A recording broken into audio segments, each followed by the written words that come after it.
नमस्कार दोस्तों, मैं मनोज चतुर्वेदी शास्त्री आप सभी का चांदपुर संदेश चैनल के कार्यक्रम गुस्ताखी माफ में हार्दिक स्वागत करता हूं, अभिनंदन करता हूं। दोस्तों, इस शहर में अब बहुत जल्द नगर पालिका परिषद चुनाव होने वाले हैं।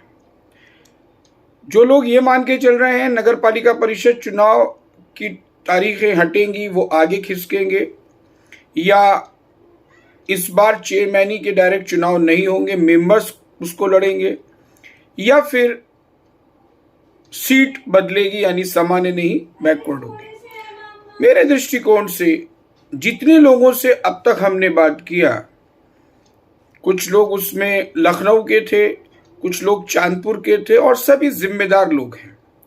सबसे बातचीत करके हमने एक निष्कर्ष निकाला कि ना तो चुनाव की तारीखें हटेंगी, चुनाव नियत समय पे होंगे, ना ही चांदपुर की सीट बैकवर्ड होने वाली है, वो भी 99% जनरल ही रहेगी, और ना ही ऐसा है कि मेंबर्स चुनेंगे, डायरेक्ट इलेक्शन चेयरमैनी का होगा। अब सवाल यहां पर बनता है कि इस बार पब्लिक की सोच क्या है, पब्लिक सोच क्या रही है। दरअसल मुस्लिम समाज और हिंदू समाज में एक भेद है आज की तारीख में। इस समय भाजपा की डबल इंजन की सरकार है, इसलिए जो हिंदू समाज है वो पूरी तरीके से आश्वस्त है और निश्चिंत है, उसको किसी बात की चिंता नहीं है। हालांकि मुस्लिम समाज को भी चिंता नहीं करनी चाहिए, लेकिन ओवैसी जैसे और अखिलेश जैसे नेता बार बार ये कहकर माहौल खराब करने की कोशिश करते हैं कि मुसलमानों के साथ भेदभाव किया जा रहा है, या मुसलमानों के काम नहीं हो रहे, या मुसलमानों को जबरदस्ती षड्यंत्रों के तहत फंसाया जा रहा है। ये सिर्फ पॉलिटिकल स्टेटमेंट्स हैं और उसका नेगेटिव नकारात्मक प्रभाव जो है वो आम जनता पर भी पड़ता है।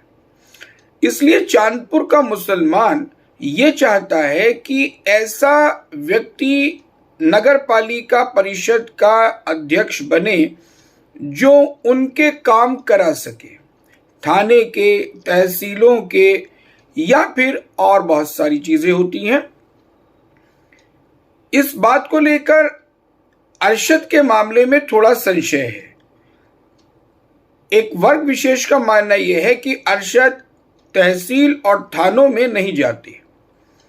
वैसे भी सुनने में आया है कि पिछली बार चुनाव के तुरंत बाद अरशद साहब के ऑफिस में एक स्लोगन टांग दिया गया था, एक बैनर टांग दिया गया था कि थाने और तहसीलों के काम के लिए यहां न पधारें। तो एक कारण है ये ऐसा, लेकिन दूसरी तरफ उस वर्ग का यह भी मानना है कि शेरबाज पठान भी तहसील और थानों के काम भाजपा सरकार में नहीं करवा पाएंगे, क्योंकि लोग टकराव नहीं चाहते।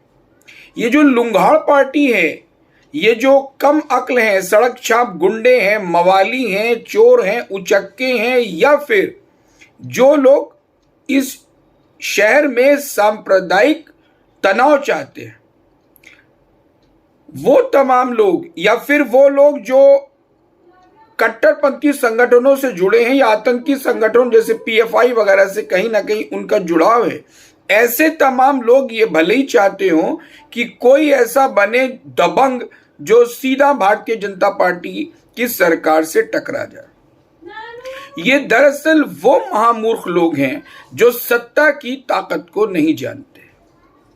सत्ता से टकराना मूर्खता होती है। शेरबाज पठान, मोहम्मद अरशद, मोहम्मद इकबाल, या और भी तमाम लोग, या मैं किसी की भी बात कर रहा हूं, ये तो बहुत अदना से प्यादे हैं, बहुत छोटी सी चीज है, बहुत ही छोटी सी। वीरप्पन जैसा महाबली जब सरकार से टकराया, उसको भी छोड़ दीजिए। लिट्टे का प्रभाकरन, लिट्टे जो एक बड़ा ग्रुप था जिसके पास अपनी मिसाइलें थी, अपने टैंक थे, पूरी एक सेना थी, पूरी एक मिलिट्री थी, जब वो सरकार से टकराया खात्मा हो गया, धूल सी उड़ गई।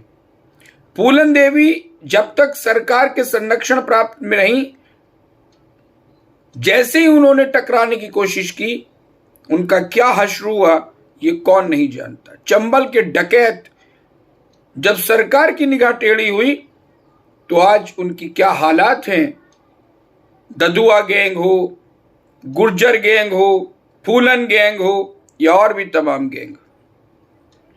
सरकार से टकराने का सीधा अर्थ है कि आप हाथी के पैर के नीचे अपना सर रखें और ये सोचें कि आप हाथी के पैर को बर्दाश्त कर लेंगे, या ट्रेन के सामने आप सीना तान के खड़े हो जाएं ये सोचकर कि मैं ताकतवर हूं और मैं ट्रेन को रोक लूंगा।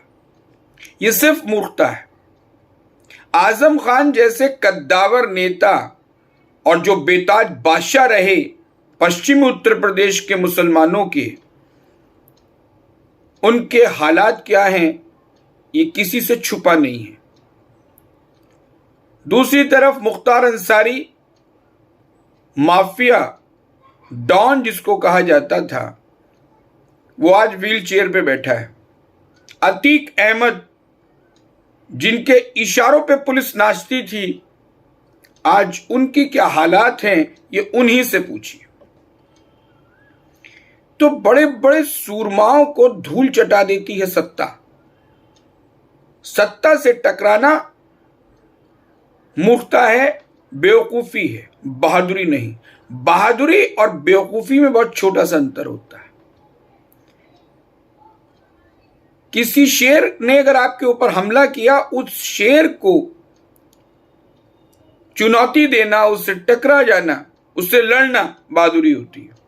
लेकिन अगर कोई शेर खामोशी से सोया है, उसको जबरदस्ती जगा के उसे चुनौती देना बेवकूफी है। और मैं नहीं समझता हूं कि चांदपुर का कोई भी समझदार पॉलिटिशियन, कोई भी समझदार, चाहे वो शेरबाज हो, चाहे वो मोहम्मद इकबाल हो, चाहे वो मोहम्मद अरशद हो, चाहे वो मुनीर खालिद हो, चाहे वो हाजी मोहम्मद नफीस हो या और कोई भी, अगर जरा सी भी उसके अंदर राजनीतिक सूझबूझ है और वो जानता है कि सत्ता की ताकत क्या होती है, तो कतई कोशिश नहीं करेगा इस समय सर उठाने की, बेवजह सर उठाने की कोई कोशिश नहीं करेगा। अंजाम सब जानते हैं। सरकार चाहे तो सब कुछ कर सकती है, ये बहुत स्पष्ट सी बात है। तो यहां पर वो आदमी कामयाब हो सकता है जो प्यार से, पुचकार से, पैसे की मार से अपने काम को निकाल कर ले जाए। जो टकराएगा वो चूर चूर हो जाएगा। इस बात का सबूत कई हमने दिए हैं और कई आप लोग गूगल पर सर्च कर सकते हैं कि जो अपने आप को तुर्रम खां समझते थे, आज नोएडा में किसी गली मोहल्ले में ठेले पे सब्जियां बेच रहे हैं। एक जमाना था कि जो वर्तमान मुख्यमंत्री हैं श्री योगी आदित्यनाथ, ये संसद भवन में खड़े होकर रोए थे, और आज वही श्री योगी आदित्यनाथ न जाने कितनों को रुला रहे हैं खून के आंसू।